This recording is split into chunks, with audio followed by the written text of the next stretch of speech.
Moving on, our next keynote speaker is Mr. Abbas Kudrati, the Chief Cybersecurity Office, Microsoft Asia, and will be joining us very shortly and talking to us about Rethink Cybersecurity and Compliance for a post-pandemic world. That is our next topic. Mr. Abbas Kudrati from Microsoft Asia will be talking to us, and there it is.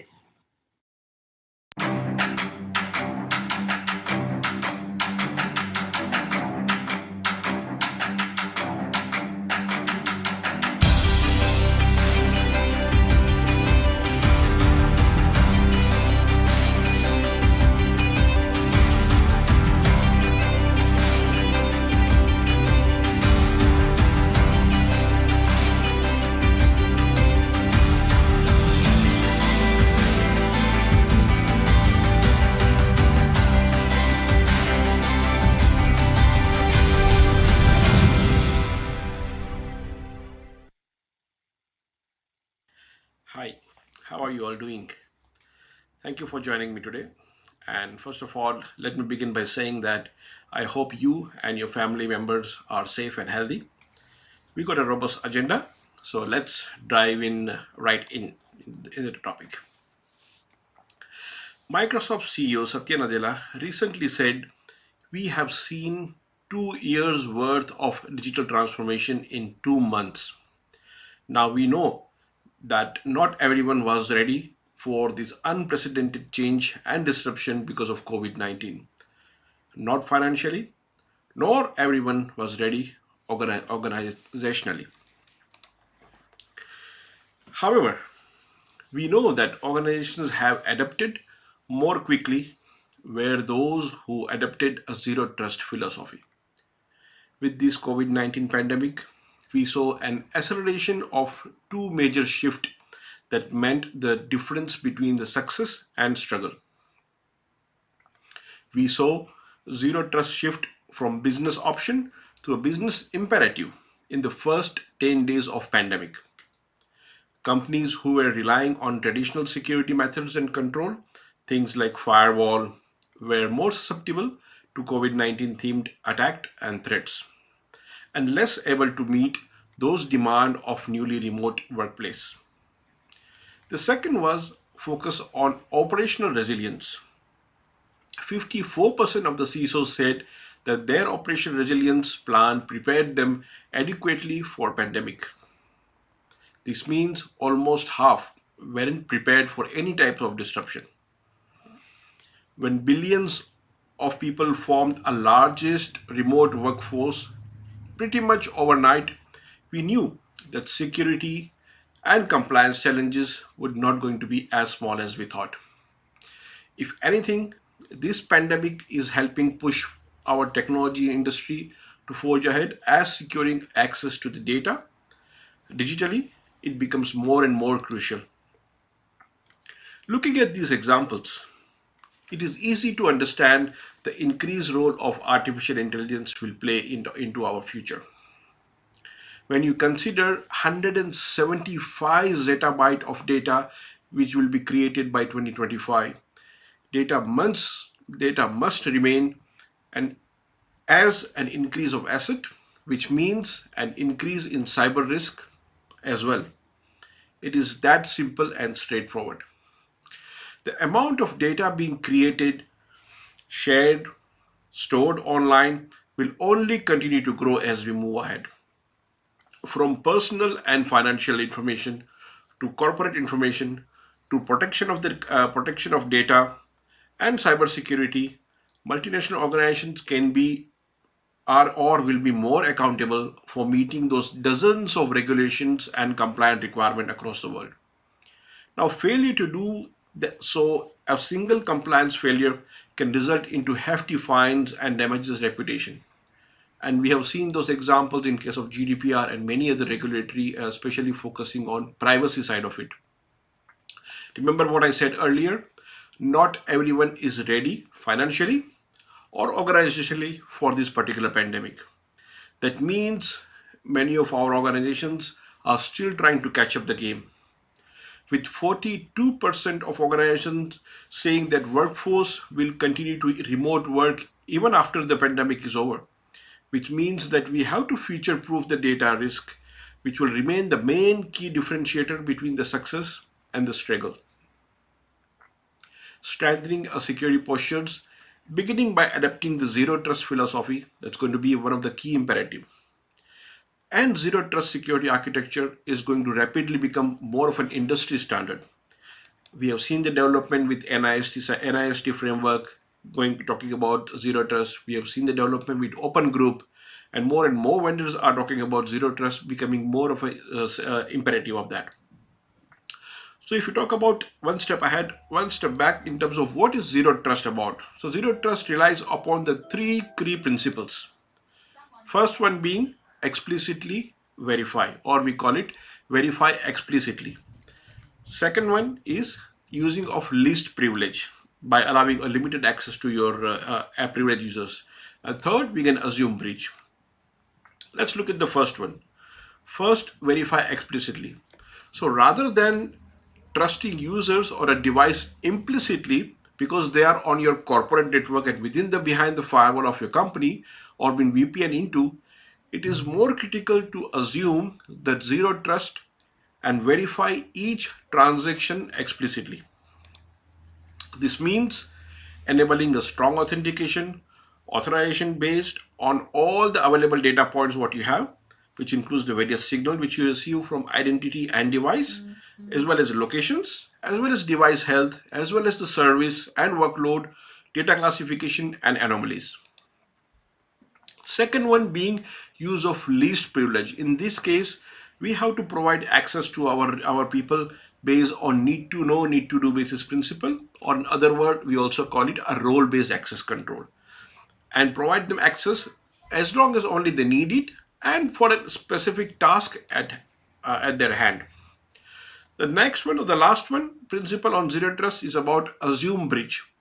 Now finally, we have to operate with an expectation of a breach and apply those techniques such as microsegmentation, real-time analytics to detections of attacks more quickly, threat analytics, implementing a proper SIM monitoring solutions, and having a defensive layer in your network architecture. So in case the first layer fails, you have a second layer to protect in that case.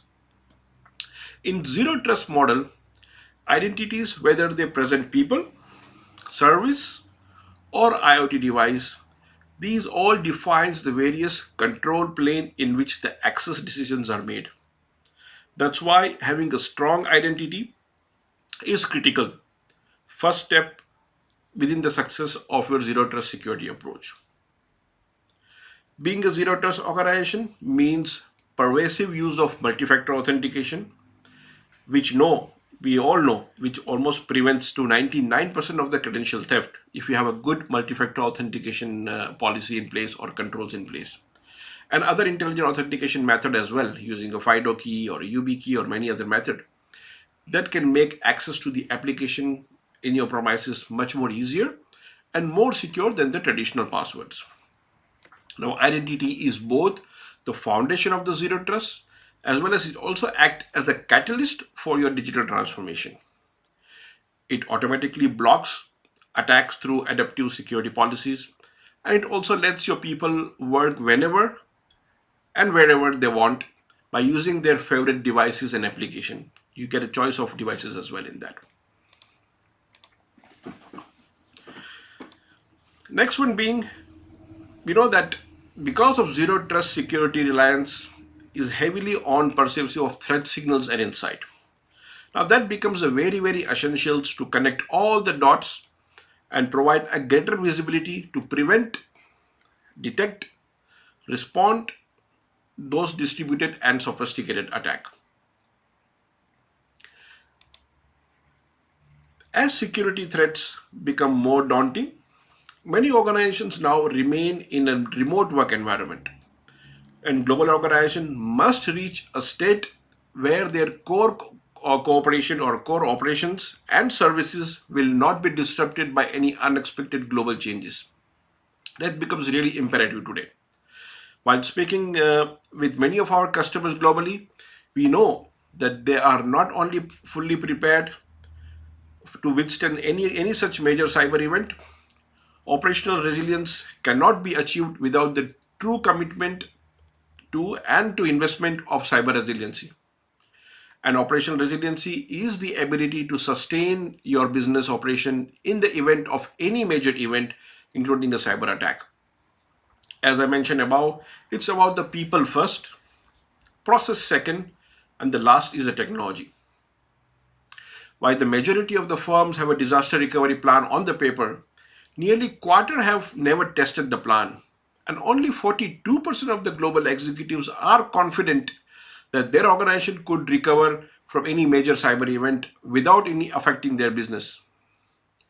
Organization must have a cyber recovery plan.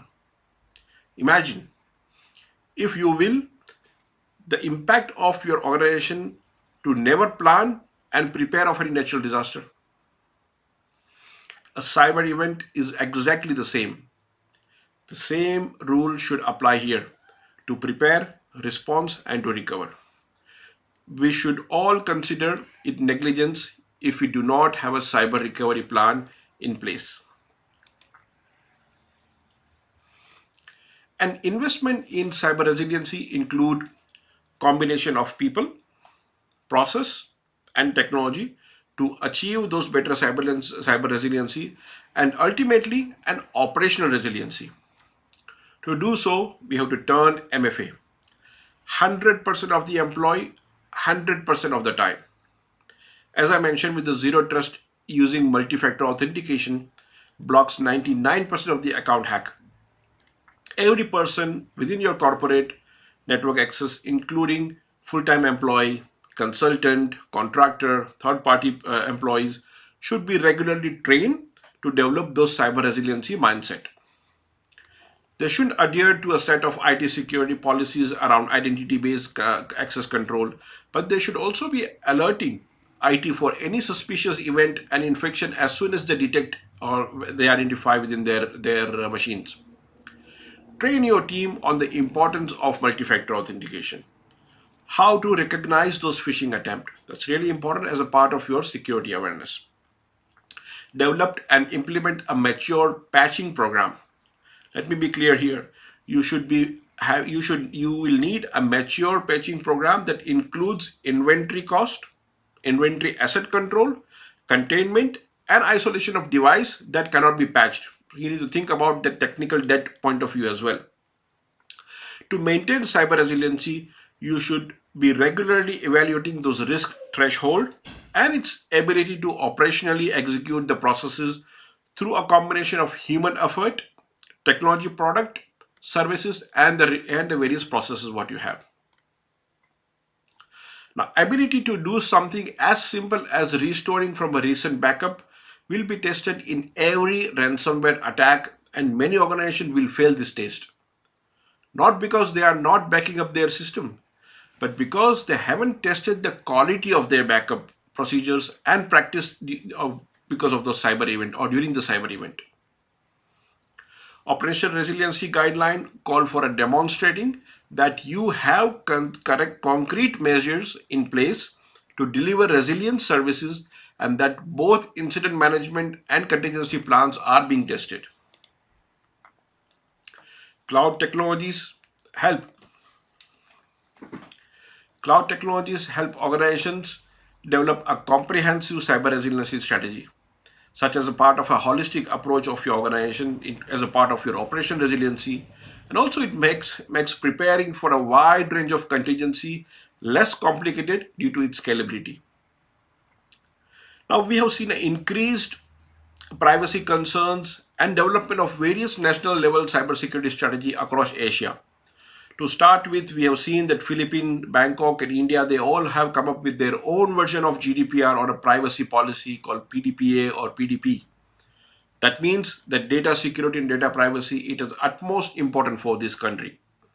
We've also seen last month in Australia, where I am based, our PM has announced that they're going to create a position called Cyber Security Minister. We had this position a couple of years back, which was removed, but now it's going to come back within the country. And that position is going to overlook the national level cybersecurity strategy which Australia has. We have also seen that there is a formation of National Cybersecurity Strategy 2020 by Indian government as well. And Microsoft as a vendor is working with a number of such countries with regulatory board, including national level organizations in Philippines, Bangkok, and India, and provide number of recommendations. And hand in hand, we partner with those countries in successfully implementing those strategy. Microsoft has shared their concerns and their knowledge sharing in terms of recommendation on how they can implement those strategy within the company, how they can do public private partnership as such, by adapting the more emerging technologies, by using of AI, by artificial intelligence, by using of machine learning, by sharing those threat intel. All those things initiatives are there. There is a bit of a synergy and a flexibility that's there, which we are bringing together in terms of innovation, in terms of data protection, with more of a balanced approach. For example, using of a hybrid cloud, using of an integrated security tool adoptions. There are numbers of initiatives which Microsoft is working on that. As we look at the future of digital transformation, will be the key driver for cybersecurity, as we have seen in the last slide in terms of national level cybersecurity strategies are being developed. Data is an asset. That is why we have those privacy bills and privacy laws are been created, including in India, Bangkok, Philippines, and in Australia as well. An increase of data means an increase of an asset, which means an increase of a cyber risk. It is as simple as that. In a supply chain attack, adversaries attacks your organization to gain access to those data and application that will allow them to tamper with the product or services before they reach to your intended destination. Securing those administrative accounts is as critical as important for protecting your company resources. Artificial intelligence and machine learning, as I discussed before, will be deployed to help people focus on the right problem in a more of a modern workplace. We want to reduce that alert fatigue for your security operation team by automating as much as possible. People will continue to be a necessary part of your cyber defense work. You cannot eliminate people just by using AI and ML. They still will be required and they are the critical workforce for you. Only thing is AI and ML can reduce the noise so that these people can focus on responding to more complex threats, as well as trying to uncover what humans behind those attacks are planning as a next step. 5G as an example promises an unleash of new capabilities with the billions of connected and IoT devices that will lay the foundation of a smarter cities, industrial automation, transformation of key services across the sector, and to shape those quality of the citizens of the life. The implementation of these 5G will enhance the bandwidth and reduce the latency within the device. For IoT users, this will be introduction of a new options for many critical applications. Cryptography. To touch upon cryptography, it is a science of protecting the information. We need to start using those resilient algorithm to protect our information today from being broken into future, as well as to create the new ways to protect the data and communications to combat those threat posed by those large scale universal quantum computer. There are quantum resistance algorithms that are practical to deploy today in order to prepare for those quantum enabled futures. The rapid adoption of data technologies, including the AI and cloud-based technologies, cloud-based storage, have made data risk a pervasive concern. Strong data management and a thorough understanding of a related risk are as critical to mitigate and manage the trust within the data, both from an organization point of view as well as externally. And by that, strengthening your security postures with a zero trust, understanding that cyber resiliency best practices actually helps enhance business continuity, and examining the business priority and 10 trends that we look past the pandemic. You will help future proof data risk past the pandemic in this time of unprecedented change and unprecedented opportunity. Thank you, and I wish you good luck for the upcoming sessions.